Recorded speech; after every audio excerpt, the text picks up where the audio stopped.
Fulani organization in Plateau State in the aftermath of the community invasion in Bokos that left many people dead, including women and children, issued a condition if peace is to reign in Plateau State as yearned. We demand the immediate removal of Commander Sector 5 Operation Safe Haven Bokos Colonel Dauda Majem for bias, unprofessional military conduct, inciting violence, inciting religious intolerance and bigotry, incompetence and violation of military ethics and constitutional provisions. We are demanding for the disbandment of the notorious and anti-Fulani squad, the state security outfit codenamed Operation Rainbow, arrest and prosecute her operatives involved in killing, maiming, arresting, and displacing Fulani communities in Bokos local government. 51 Christians slaughtered in Plateau State on Easter. 40 worshippers massacred in Ondo Church.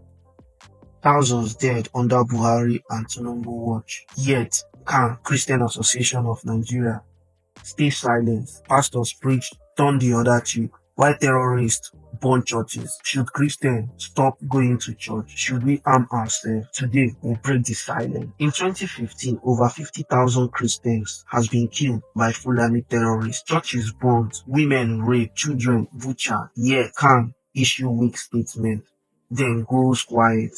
Where is the outrage from Nigeria's mega pastors? If 51 Muslims were killed in Eid, would Sultan of Sokoto stay quiet? If 40 mosques were burned, would Shekal, Gumi, tweet, God will avenge? Then why are Nigerian pastors sleeping? Just like the 16 alleged hunter killed by the Uromi youth, did the Muslims go quiet? They all came out, all the Hausas of Fulani came out, fighting that the people that perpetrate that massacre must be brought to book. But when it comes to Christians, they go silent. Why Christians die? Can leaders take teas with politicians? Why villages burn? Pastor like Adebuyi, Oyedepo, and Oyekalomi preach. Prayer solves everything, but Jesus never said, let yourself be slaughtered. Even Jesus told his disciples to arm themselves for danger. So why are Nigerian pastors telling Christians to die quietly? Is there something that these Nigerian pastors know and politicians know that we, the ordinary citizens, do not know? In America, churches have armed security. In Israel, Christians fight terrorists. But in Nigeria, pastors say, God will protect you, while their own churches hire private armories. Hypocrisy. If pastors won't defend us, should Christians form militants? Should we boycott churches until can demand justice? The Bible does not say, let evil men kill you. David killed Goliath. Esther comforted the genocidal king. Nehemiah build walls with sword. When will Nigerian Christians wake up? A lot have died in the process of being quiet. I'm glad that the DSS chairman came out the other day and tell the citizens to arm themselves, because the security apparatus of Nigeria cannot take care of more than 200 million people. And the 300 police force we have in Nigeria, half of them are guiding politicians and the rich ones. So how can 150,000 policemen protect the 99% of the population that is left? It is good that the DSS chairman told the public to arm themselves. He gave instances of how during Babangida regime, a village in Plateau armed themselves and killed the bandits that came to terrorize their community and villages. So it's there for you to use your common sense to protect yourself instead of using Christianity and be covering yourself with the blood of Jesus, while the people that introduce us to Christianity are arming themselves in Israel and fighting their war. Protect yourself. You first, you come first. Set priorities for yourself. Because if you do not protect yourself, they'll get rid of you and your village, and your community will be wiped out. Like this video if you're angry about what is happening in Plateau and Benue State, and in the southeast and the southwest in general, and even the north, because a lot of Christians have died over there. Like this video if you're angry about it, and share it to wake the church, and subscribe for more truth. Thank you for watching, and keep pushing. As I said, I'm still collecting information. No, I understand that, but it's a historical thing, isn't it? That if you give me time to tell you what is going on.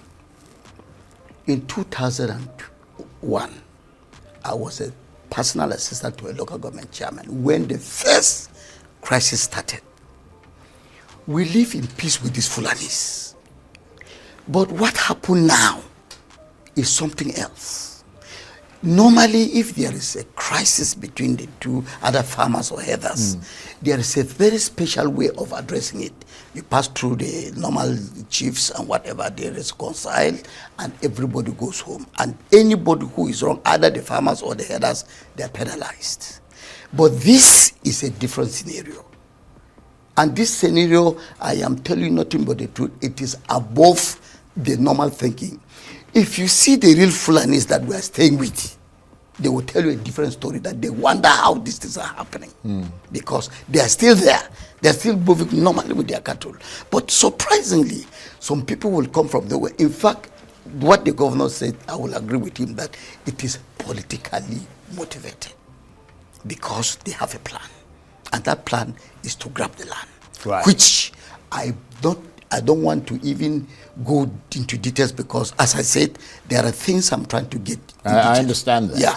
I don't want to go where at the end of it I may be contrary, but the truth about it is that every Plateau indigene will tell you that he is not happy with what is going on, because some of these things happen while you are not prepared.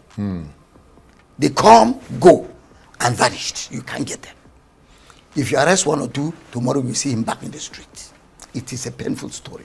I can't go into details, because until I finish what I'm doing, I've given my assignment to all my aides to get me the real cause of whatever happened, and let me come with a proper analysis of what is going on. But for now, I'm caught off guard. Yeah, but are you privy to reports from the security agencies, or at least are you, when I mean privy, I mean, do you sit down with the governor, because the governor obviously gets security reports, yeah. So he would know if the kinds of things that you're speculating about are factual or not? The governor has his security architecture, and they give him reports. Mine, I don't have that strength, but my own information comes from my aides. Right. And I get information, but what I said, which affects me, I'm trying to get the genesis of certain things, which I would not like to open here. Then, and that time, I will speak the truth about what is going on. But for now, truly speaking, I'm still collecting information. Right. I understand that.